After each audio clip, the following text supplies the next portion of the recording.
Hello friends, welcome to చందమామ కథలు by RK.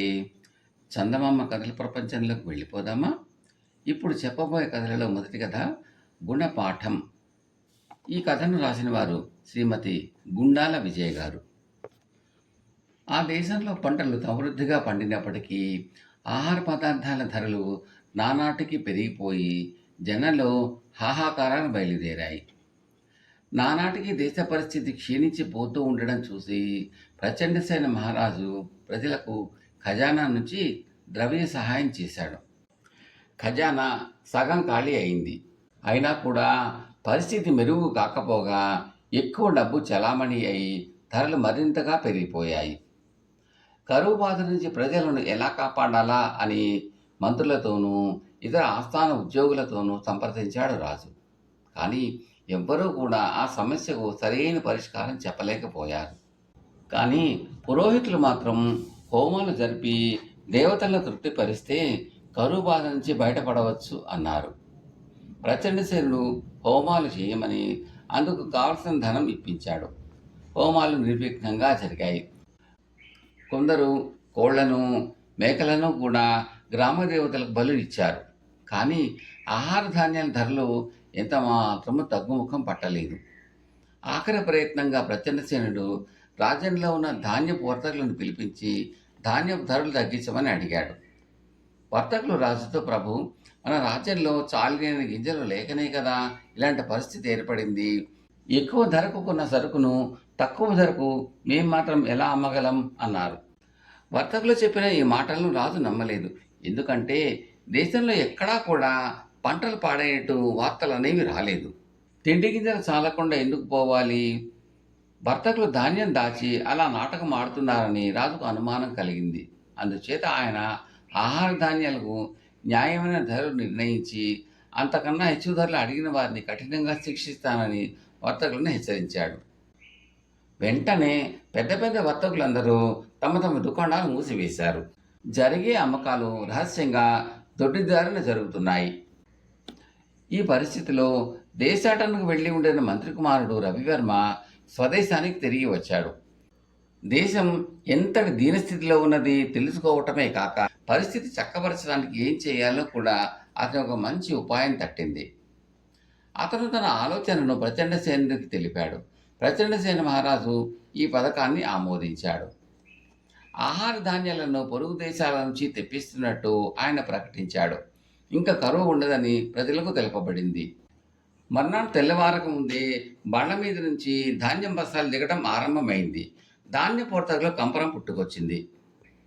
వాళ్ళు దాచి ఉంచిన ఆహార ధాన్యం ఎలా చెల్లుబడి అయ్యేటట్టు అత్యాశకు పోయి లాభం లేదని వాళ్ళు వెంటనే తమ తమ దుకాణాలు తెరిచి ధాన్యం ధరలు తగ్గించేసి అమ్మకాలు చురుగ్గా సాగించారు. కరువు మాయమైంది. అందరికీ చౌకగా తిండి గింజలు కోరినంతగా దొరికాయి. రవివర్మ తెప్పించిన ఊక బస్తాలు రాజప్రాంగణంలో భద్రంగా ఉంచబడ్డాయి. కథ సమాప్తం.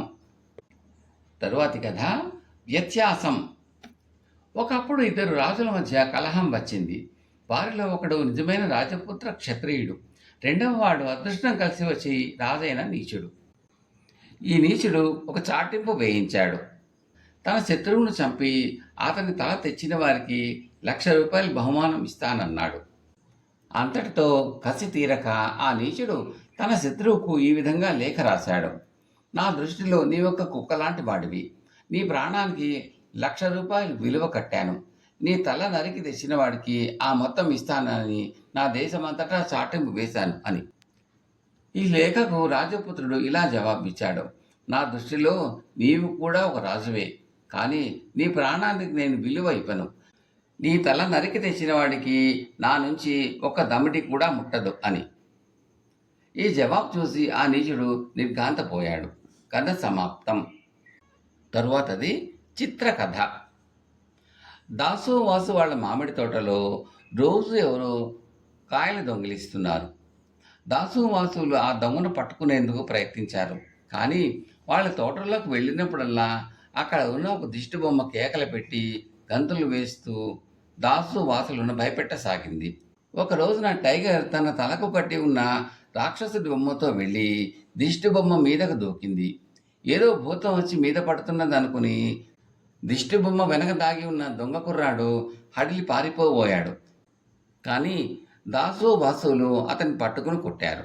కథ సమాప్తం. తరువాతి కథ మట్టి పట్టితే బంగారం. ఇది గ్రీకు దేశపు జానపద కథ. ఒక రైతుకు ఒక కొడుకు ఉండేవాడు. ఆ కుర్రవాడు చిన్నపిల్లాడుగా ఉండగానే తల్లి చనిపోయింది. కొంతకాలానికి రైతు కూడా జబ్బుపడి తనకు అవసాన కాలం సమీపించిందని గ్రహించి కొడుకును పిలిచి, నాయనా, నేను పేదవాడిని కావటాన నీకు ఆస్తిపాస్తులు ఏమీ ఇవ్వలేను, కానీ నువ్వు మట్టి పట్టుకున్నా అది బంగారం కావాలని మనసారా ఆశీర్వదిస్తున్నాను అన్నాడు.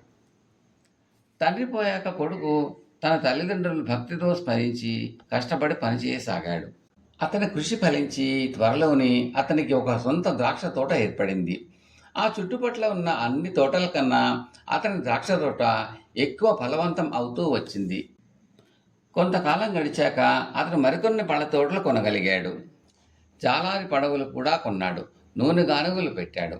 నూనె మీద, చేపల వ్యాపారంలోనూ విపరీతంగా లాభాలు వచ్చాయి. త్వరలోనే అతను నగరంలోని పెద్ద ధనికులలో ఒకడైపోయాడు. అతను ఏది తలపెట్టినా కలిసి వచ్చింది. అతను భోగభాగ్యాలతో తులతూగుతూ రాజభవనం లాంటి ఇంట్లో కాపురం చేస్తూ ఒక సంపన్నుడు కుమార్తెను పెళ్ళాడి ఏ లోటు లేకుండా హాయిగా జీవిస్తున్నాడు. కానీ ఒకనాడు అతనికి తన అదృష్టం గురించి జంకు పుట్టింది. అతను తన ఆప్తమిత్రుడు ఒక అతనితో, మిత్రమా, నా శక్తి సామర్థ్యాలకు మించిన అదృష్టం నాకు పట్టుకున్నది. అందుచేత నాకేమో భయంగా ఉన్నది. తేలికగా వచ్చిన లక్ష్మి తేలికగానే పోవచ్చు. పెద్దమ్మకు నాపై ఆగ్రహం రావచ్చు. ఆమె సంతృప్తి కోసం ఏదన్నా కొంత నష్టపోయే పని చేద్దామని ఉన్నది. నమ్మకంగా నష్టం వచ్చే మార్గం ఏదన్నా ఉన్నదేమో కాస్త ఆలోచించి చెప్పు అన్నాడు. అతని మిత్రుడు కొంచెం ఆలోచించి, ఖర్జూరాలు ఎక్కడి నుంచి వస్తాయి అని అడిగాడు. కైరో నుంచే కదా అని జవాబిచ్చాడు మనవాడు. ఇకనే ఇక్కడ దొరికినంత ఖర్జూరాన్ని వీలైనంత హెచ్చు ధరకు కొను. దాన్ని ఒంటెల మీద కైరో నగరానికి తీసుకుపోయి అక్కడ పలికే తక్కువ ధరకు పోటీపడి అమ్ము. నీకు నమ్మకంగా నష్టం వస్తుంది అన్నాడు మిత్రుడు. ఈ సలహా మనవాడికి నచ్చింది. అతను మర్నాడు నగరంలోని వర్తకుల వద్ద ఎంత ఖర్జూరం ఉంటే అంతా కొనేశాడు. ధర కూడా చాలా హెచ్చుగానే ఉన్నది. ఆ తర్వాత అతను కొన్ని ఒంటెలను గిరాయికి తీసుకుని ఖర్జూరాల గంపలు వాటి మీదకి ఎక్కించి కైరోకు ప్రయాణమే వెళ్ళాడు. చాలా రోజులు ఎడారి మీదుగా ప్రయాణం చేసి అతను పిరమిడ్లు ఉండే ప్రాంతానికి చేరుకుని వాటిని చూసి ఆశ్చర్యపోతూ నిలబడి ఉన్నాడు. అదే సమయంలో ఒక తెల్ల గుర్రం ఎక్కి ఈజిప్టు దేశపు రాజు అటుగా వచ్చాడు. ఆయన వెంట ఆయన పరివారము, అనేక మంది సైనికులు ఉన్నారు. సైనికులు అందరి చేతుల్లోనూ జల్లెడలున్నాయి. మనవాడు రాజుకు నమస్కారం చేసి, ప్రభు, ఈ సైనికులందరూ జల్లెడలతో వచ్చారు, ఏమిటి విశేషం అని మర్యాదగా అడిగాడు. దానికి రాజు, ఏం చెప్పమన్నావు? ఈరోజు ఉదయం నేను ఇటువైపుగా గుర్రం మీద షికారుకు వచ్చాను. నా పెళ్లి ఉంగరం ఎక్కడో పడిపోయింది. అది నాకు ప్రాణప్రదమైన ఉంగరం. అది దొరికిన దాకా ఈ ప్రాంతాన గల ఇసుక యావత్తు జల్లెడ పట్టించదలచాను అన్నాడు. కొంతసేపు తర్వాత ఆయన మనవాణ్ణి, కైరోకు ఏం పని మీద పోతున్నావు అని అడిగాడు. కైరోలో ఖర్జూరాలు అమ్ముదామని బయలుదేరాను అన్నాడు మనవాడు, ఒంటెల మీద ఉన్న ఖర్జూరాల తట్టలను రాజుకు చూపిస్తూ. రాజు నిర్ఘాంతపోయి, కైరోలో ఖర్జూరాలా అమ్ముతావు? దగ్గరలో ఉన్న ఈ ఖర్జూరు చెట్లకేసి ఒకసారి చూడు, ఎలా విరక్కాసాయో. ఒక్క చెట్టు కాయలు కోయడానికి ఒక్కరోజు చాలదు. నీవు నీ సరుకు తీసుకుపోతే బుట్టకు రాగిరాయన పైన రాదు. నువ్వు చాలా నష్టపోతావు అన్నాడు. ఈ మాటలకు రాజు వెంట ఉన్న వారంతా గొల్లును నవ్వారు. మనవాడు తాను నష్టపోవటానికే సిద్ధంగా ఉన్నాను అని చెప్పి, మీరు అంటున్నారు, కానీ నాకు నష్టం రాదేమో అన్న భయం ఉండనే ఉన్నది. మా నాన్న చనిపోతూ చేసిన దీవెన ఫలితంగా నేను ఇలా మట్టి పట్టుకుంటే అది బంగారం అవుతున్నది అంటూ వంగి గుప్పడి ఇసుక తీశాడు. అతను చెయ్యి విప్పేసరికి ఇసుక జారిపోయి అతని చేతిలో బంగారు ఉంగరం మిగిలింది. రాజు సంభ్రమంగా, ఆశ్చర్యంగా, అదే నేను పోగొట్టుకున్న ఉంగరం అన్నాడు. ఆయన మనవాడి అదృష్టరేఖను మెచ్చుకుని తన ఉంగరం తేలికగా తనకు దొరికేటట్టు చేసినందుకు గాను అతనికి ఎన్నో విలువగల కానుకలిచ్చి తిప్పి పంపేశాడు. నష్టం కోసం వెళ్ళినవాడు కాస్త మరింత లాభం చేసుకుని మనవాడు ఇంటికి తిరిగి వచ్చేశాడు. కథ సమాప్తం. తరువాతి కథ మన దేశపు ఋషులు భరద్వాజుడు. కథలోకి వెళ్ళబోయే ముందు శ్రోతలకు మనవి, మీకు ఈ కంటెంట్ నచ్చితే లైక్ చేయండి, బంధుమిత్రులకు షేర్ చేయండి, సబ్స్క్రైబ్ చేసి గంట సింబల్‌కి ఆల్ కూడా నొక్కండి. ఇలా చేయడం వల్ల నేను పెట్టబోయే తదుపరి వీడియోలన్నీ కూడా మీరు చూసి ఆనందించవచ్చు. ఈ వీడియోపై మీ అభిప్రాయాలను, సూచనలను కామెంట్‌లో పెట్టండి. అది మాకెంతో ఎంకరేజింగ్‌గా ఉంటుందండి. Thank you very much. ఇక కథలోకి వెళ్దామా? భరద్వాజుడు. మనిషి ఎన్నేళ్ళు జీవించినా సరే ఇంకా కొంతకాలం జీవించాలనే కోరుకుంటాడు. ఇది సహజం. అయితే అలా జీవించాలనుకోవడం అనేది ఉన్నత ఆశయ సాధన కోసం అయినప్పుడు ఆ కోరిక విజ్ఞుల మన్ననలు అందుకుంటుంది. సప్తర్షులలో ఒకడైన భరద్వాజ ముని ఉదంతం ఇందుకు చక్కని ఉదాహరణ. అత్రి మహాముని కుమారుడైన భరద్వాజుడు ఆదికావ్యం రామాయణకర్త అయిన వాల్మీకి మహాముని శిష్యుడుగా వేదమంత్రాలను అభ్యసించాడు.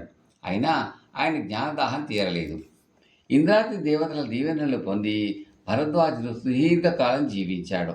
ఆయన తన జీవితకాలం అంతా వేదాధ్యయనంలోనూ ధ్యానంతోనూ గడిపాడు. అవసాన దశ ఆసన్నమైంది. భరద్వాజుడు మళ్ళీ దేవనాథుడైన ఇంద్రుని ధ్యానించి మరింత ఆయుష్ను ప్రసాదించమని ప్రార్థించాడు. ఇంద్రుడు ప్రత్యక్షమై భరద్వాజుడిని తన వెంట రమ్మని కొంత దూరం తీసుకువెళ్ళాడు. దూరంగా ఎత్తైన 3 కొండలు కనిపిస్తున్నాయి.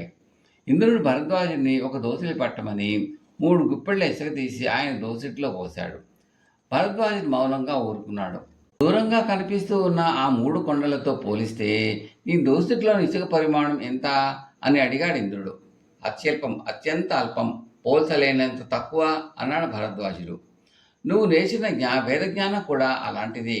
నువ్వు తెలుసుకున్నది పిడికెడంత, తెలుసుకోవలసినది ఆ కొండంత అన్నాడు ఇంద్రుడు.